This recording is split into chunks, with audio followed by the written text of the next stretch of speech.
Eric Dieters, the Bulldog,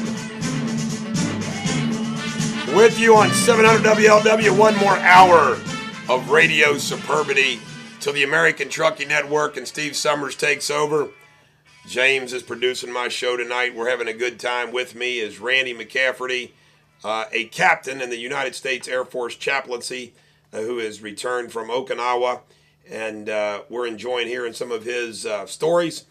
By the way, today in history, this is one of the most significant presidential campaigns in history. In fact, it's my favorite, to be honest with you. In 1824, the presidential election was turned over to the U.S. House of Representatives when a deadlock developed between John Quincy Adams, Andrew Jackson, that's when Jackson ran the first time, William Crawford, and Henry Clay. And of course, Henry Clay controlled the House of Representatives, elected John Quincy Adams, and Jackson called it a corrupt bargain because Quincy Adams named Henry Clay from Kentucky his Secretary of State, and Jackson defeated John Quincy Adams after one term. This is also the day that Rosa Parks was arrested after refusing to give up her seat in 1955, which was really at the beginning of the Civil Rights Movement, and that took place in Montgomery, Alabama. Also in 1969, the U.S. government held its first draft lottery since World War II. You know, Randy, we both love history. That's one of the many common denominators that we have. And John Quincy Adams is one of my favorite presidents. Why? Well, he studied at his father's knee in Europe, and he spoke all these different languages, and he served as ambassador to Prussia, Russia, London, I think France, I can't remember, but he was extremely intelligent. He believed in internal improvements, was ahead of his time, believed in a national observatory for astronomy. He would skinny dip for hours in the Potomac River. A news reporter once came to him and threatened to take his clothes. Can you imagine that? He walked miles a day. And what's really interesting is that he was the only president to serve in Congress in the House of Representatives after being president. He died, Randy, on the House floor. Mm-hmm. He died on the House floor. And, of course, one of my favorite movies, Amistad, where after being president, he argued that case before the United States Supreme Court. But I just think John Quincy Adams was a fascinating human being. Your comments? Well, I also remember you saying that Andrew Jackson was one of your favorite presidents. He is. Right? Isn't that funny? Isn't that funny? Yeah, and Andrew Jackson's probably the most like me. He was hot-tempered, was fiery. I mean, I loved Andrew Jackson. Right, and it's amazing, okay, when you just talked about how John Quincy Adams got elected. Okay, and how Andrew Jackson thought he got shafted, you know, with all that. He did. He did, right. He won the popular vote. Right, and here was interesting about it.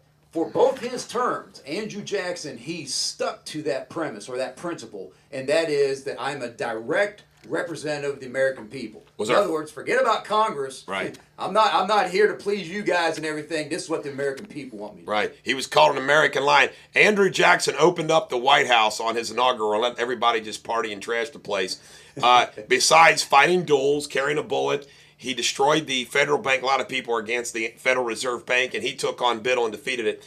But one of the many anecdotes about Andrew Jackson, there's so many of them. He was cruel to the Indians. We concede that. But Andrew Jackson is the last president of the United States, Randy, who left with no debt. Mm-hmm. The country had zero debt when Andrew Jackson left the presidency. Mighty long time. And he was a Democrat. And he was a Democrat. Yeah, Democrat. Different type of Democrat. Yeah. And I also love the irony in history that he was famous and became the President of the United States based upon the war in 1812, his famous battle in New Orleans, which happened a week after the treaty was signed. Well, news didn't travel all that fast. Right? Exactly. Yeah. But I love the guy. All right. Ron in Miamisburg, you're on 700 WLW. Sorry you had to put up with our history.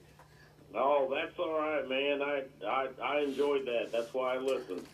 What do you got for us? I want to ask the chaplain one thing. You know, like with all the denominations, and he kind of answered my question earlier when he was, cited the 23rd Psalm. My my brother has a church in Dayton, and he doesn't draw. He has an income, separate from that, and he doesn't, draw from the tithe or anything like that. But my thing is they have a shirt made that says it's a relationship, not a religion. Mm-hmm.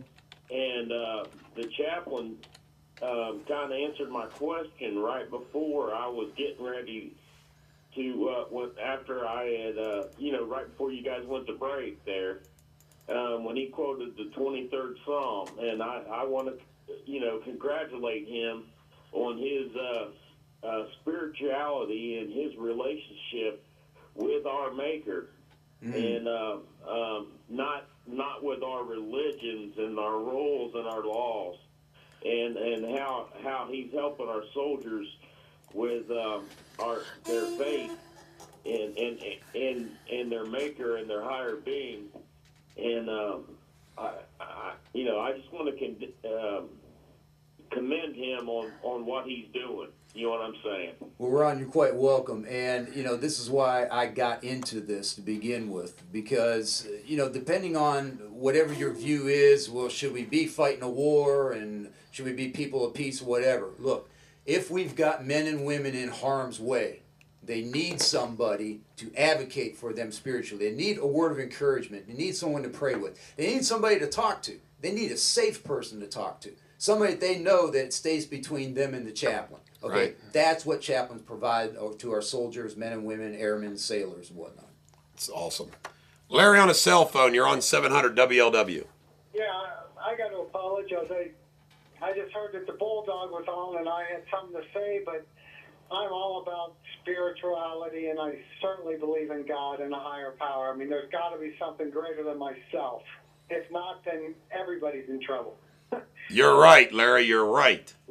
So I was going to talk about the stadium thing, that the millionaires win again, but, really, I've been on for 1 minute listening to WLW, and, I don't know what work you are doing, but if it has to do with God and spreading the word, I am all for that. All right, Larry. God bless you. Keep listening. Those of you that are just tuning in, my guest is Randy McCafferty. He is an Air Force captain who has been serving for over 6 years. I was mistaken before. It was 5.5 years. I hadn't seen him in 5.5 years.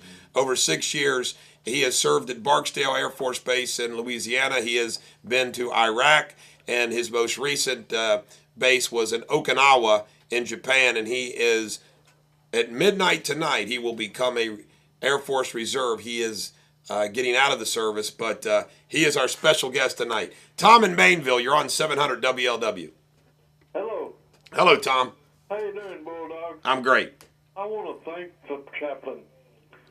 Is he listening? Yes, I am. he's right here. And just so you know, Randy, a lot of emails and texts. Everybody's wanting to thank you for your service. Hey, it was my privilege to serve. I'm 68 years old, and I served. I spent 3 years in South America. I'm a hillbilly Presbyterian. Mm-hmm. I love it. And the chaplains in the military are the greatest people walking. Mm. And I spent the 2 tours, after 3 years in Venezuela, with a Catholic chaplain, Mm-hmm. which he was a great guy. Father Brewer was his name. Mm-hmm. And I spent the 2 tours in Vietnam. Ted Fensick was one of them. And I went back in 71 to help clear out my unit. And I hear you guys on and thanking the military people. I get choked up. The Bulldog cut me off before because I couldn't keep it straight.